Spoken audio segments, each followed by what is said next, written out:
Questions are a burden to others. Answers a prison for oneself. A still tongue makes a happy life. Spinoza saw that if a falling stone could reason, it would think, I want to fall at the rate of 32 feet per second. We deplore your spirit of disharmony. Whom the gods notice they destroy. Be small, and you will escape the jealousy of the great. You still have a choice. You can still salvage your right to be individuals. Your rights to truth and free thought. Reject this false world of number 2. Reject it now. Insanity, to have to construct a picture of one's life by making inquiries of others. We're all pawns, dear. Sometimes the appropriate response to reality is to go insane. Tell me, are you still as keen as ever to leave us? The humanoid mind. You are inquisitive. Honor is a natural expression of a democratic society. Fish cannot carry guns. Bunga rocketed. When two people dream the same dream, it ceases to be an illusion. Indeed, yes. We hypostasize information into objects. Rearrangement of objects is change in the content of the information. The message has changed. This is a language which we have lost the ability to read. We ourselves are a part of this language. Changes in us are changes in the content of the information. We ourselves are information rich. Information enters us, is processed and is then projected outwards once more, now in an altered form. We are not aware that we are doing this, that in fact this is all we are doing. Construction arises out of the ashes of destruction. The empire never ended. Think of me as an anomaly within an impossibility, and get on with your tea. Reality is that which, when you stop believing in it, doesn't go away. No one really understands the true nature of fawning servility until he sees an academic who has glimpsed the prospect of money or personal publicity. Politicians' speeches are not written for the audience to which they are delivered. Delivering the speech is merely the formality that has to be gone through in order to get the press release into the newspapers. What a pity. People have told me that everything about me, every facet of my life, psyche, experiences, dreams, and fears, are laid out explicitly in my writing, that from the corpus of my work I can be absolutely and precisely inferred.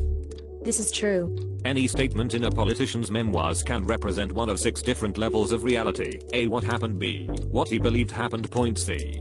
What he would have liked to have happened. Point D. What he wants to believe happened. Point E.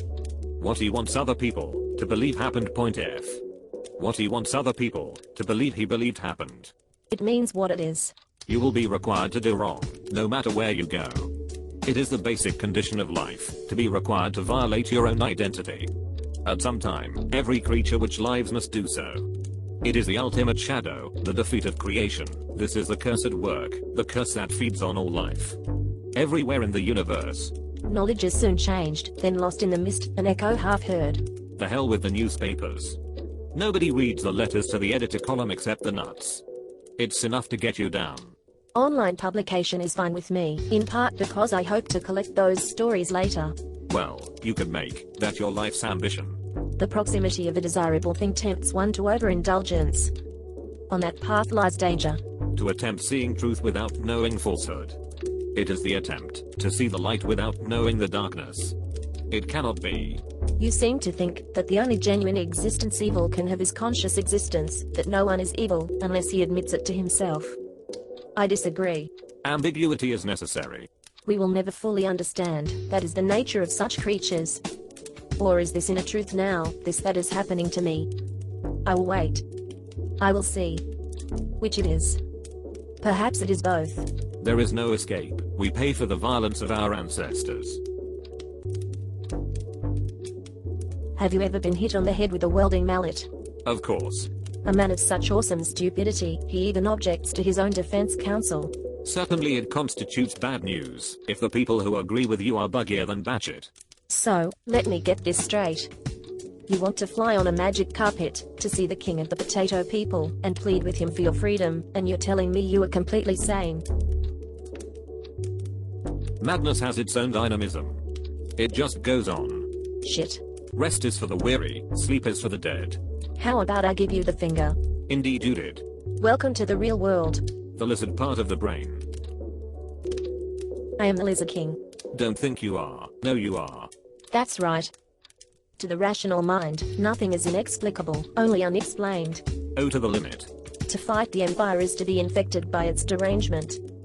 Whoever defeats the empire becomes the empire. It proliferates like a virus, thereby it becomes its enemies. Empire follows art, and not vice versa as Englishmen suppose.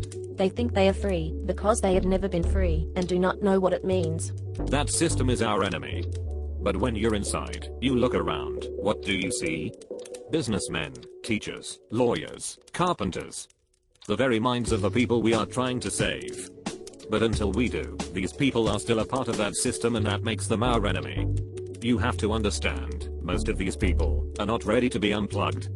And many of them are so inured, so hopelessly dependent on the system, that they will fight to protect it. The basic tool for the manipulation of reality is the manipulation of words. If you can control the meaning of words, you can control the people who must use the words. That is why my brain is so much superior to yours. A rolling stone gathers no moss. Are you going to run? I'm gonna escape, and come back. Yes, escape, come back, wipe this place off the face of the earth, obliterate it and you with it. Well, be seeing you.